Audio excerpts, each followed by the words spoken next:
দেশজুড়ে অনুষ্ঠিত হয়েছে সংস্কার প্রস্তাবের উপর জাতীয় গণভোট ও ত্রয়োদশ জাতীয় সংসদ নির্বাচন, যেখানে ভোটাররা ইতিবাচক সাড়া দিয়েছেন।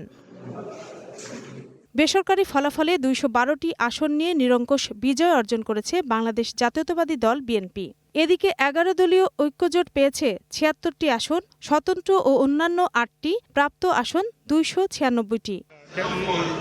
জাতীয় সংসদ নির্বাচনে ঢাকা ১৭ ও বগুড়া ৬ আসনে প্রতিদ্বন্দ্বিতা করে দুটি আসনেই বিপুল ভোটে জয়লাভ করেছেন বিএনপি চেয়ারম্যান তারেক রহমান। তবে আইনি জটিলতায় শেরপুর ২, চট্টগ্রাম ২ এবং চট্টগ্রাম ৪ আসনের ফলাফল স্থগিত রেখেছে নির্বাচন কমিশন।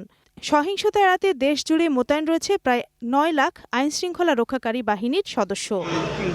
নির্বাচনে বিপুল সংখ্যক আসনে নির্বাচিত হওয়ায় দেশবাসীকে আন্তরিক শুভেচ্ছা জানিয়েছে বিএনপি। এ উপলক্ষে শুক্রবার জুমার নামাজের পর বেগম খালেদা জিয়ার রুহের মাগফিরাত কামনায় মসজিদে মসজিদে দোয়া মোনাজাতের পাশাপাশি কোথাও কোনো বিজয় মিছিল, সভা সমাবেশ না করার নির্দেশনা দিয়েছে বিএনপি চেয়ারম্যান তারেক রহমান।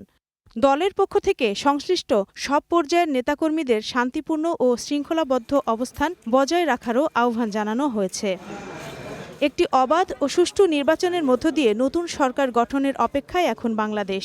তবে এই গণতান্ত্রিক ধারা কতটা টেকসই হয় সেটি এখন দেখার বিষয়। রত্না সামান, গ্রিন নিউজ ডেস্ক।